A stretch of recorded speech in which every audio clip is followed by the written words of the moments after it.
Hello, and yep, now we're back on Route 4 and we can continue on with our journey.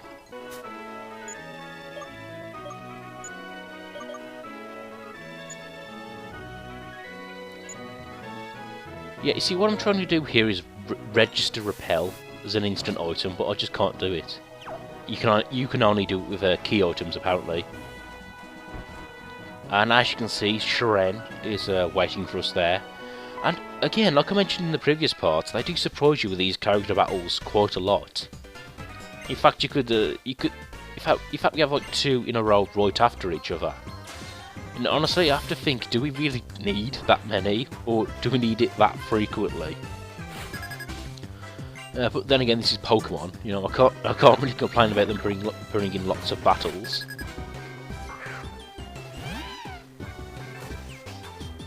So anyway, Sharenne here, he's got a Pidove, the normal flying type of this game, which I didn't really bother with. But there again, the first gen had like Pidgeotto, and then the second gen I sort of had Hoothoot, and I felt that was it. You know, they're just normal flying types. They feel very similar to me. I mean, granted, in Gen 4 you had Staravia, who could learn Close Combat, a very powerful fighting type move. So, yeah, Staravia was the true bird of prey.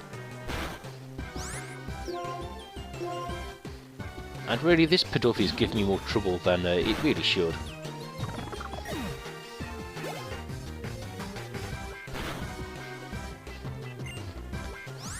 And we have Pignoid here, who I kind of like his design because he's sort of reminiscent of a Mexican wrestler. He's got that very, that leotard on him. And if I haven't said before, the reason why this Pig is a fire fighting type is because he's based off the character of Pig in Journey to the West. In the same way Infernape from the previous generation was based off Sun Wukong. You know, the same character Goku's based off. So yeah, in the previous game we actually had a Goku, funnily enough. And yeah, again, even though it's based off these fighting characters, I do have to question firefighting again for a third time in a row.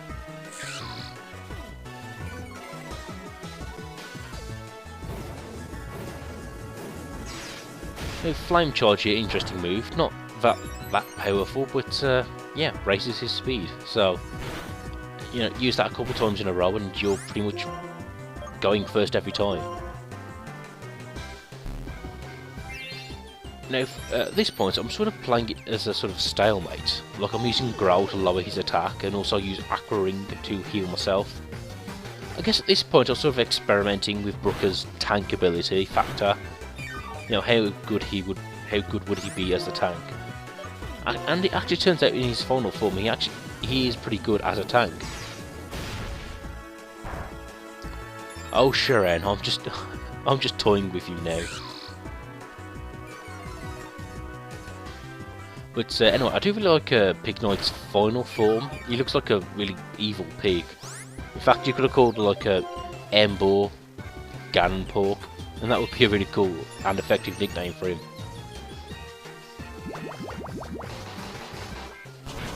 Yeah, you can see I'm just overthinking this. I should just use Bubble Beam on the guy.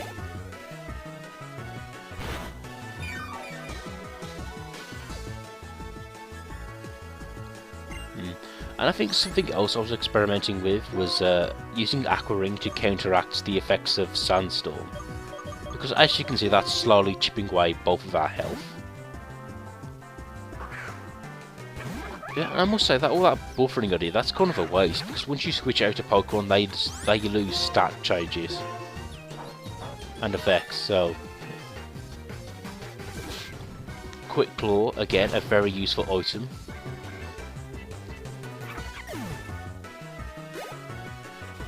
Anyway, I can't wait for Jackbat to evolve, because that's when he becomes a really good Pokemon. And of course he'll lose that Hustle ability, which lowers his accuracy. Okay, now it's time for Leopard versus Leopard. Catfight. Wow. I love the move Fake Out.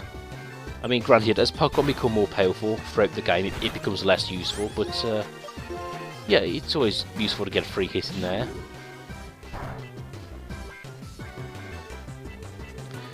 Now, I'm using the move Thief there, even though it's not very effective, and I think that's just because because of the same type attack bonus. Thief is still one of his best moves. That I'm kind of hoping I can steal a berry off him. See, that's the trouble with Thief. You think it might be a cool idea to have a move which steals another Pokemon's item, but it doesn't really come in useful. Or at least it's not something you can rely on. The trust between me and my Pokemon. Now Sharon, the reason why I win is I just make sure I have a varied team. That's really the secret.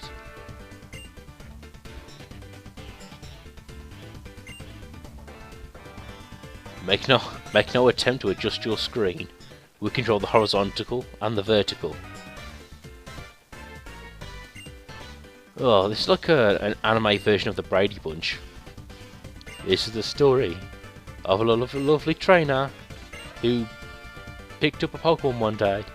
Yeah, I forget how that theme song goes. We didn't really get the Brady Bunch here in England. In fact, the first time I saw it was this sort of 90s ironic movie.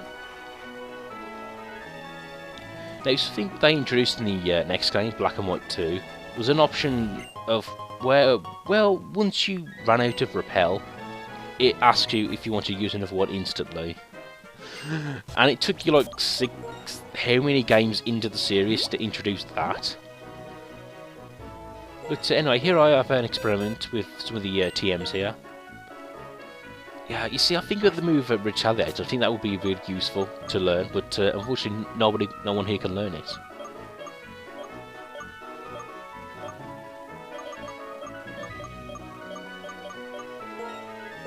But I do eventually decide to teach Tim Curry the Leopard the move Attract. And as you can see, it's a move all my Pokemon can learn. Hey, and because TMs are reusable now, I could teach them all Attract. And you can also see there, Tim Curry does have the Scope Lens, which increases his chance of critical hits. Which is very useful. And I picked that up in the city, in one of the buildings, I think, of a scientist. Aether there, which acts as PP. And something I didn't know about Aether was that, the ancient Greeks had thought the entire world was made up of 4 elements. Well, 5 elements. Fire, earth, water, and air, of course. But the 5th element was Aether itself, which was this sort of... It's hard to describe. I guess it would be metaphysical. It's like this abstract substance which made up the universe. And of course in these Pokemon games, and in RPGs in general, Aether is used to pair up magic or special type moves. So that's kind of weird there. And of course, like I said, in other RPGs it usually powers up magic moves or energy, which again is another metaphysical thing, because magic doesn't exist, of course. But yeah, I'm just don't mind me, I'm just going on about philosophy and the like.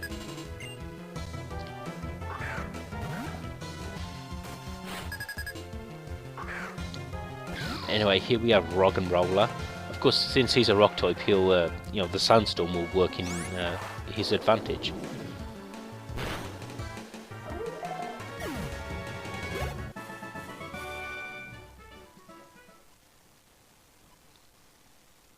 Oh, and of course this is why I showed off this battle, because Brooker does evolve here. Crap, he's being de-rezzed. But anyway, he is now Palpitoad.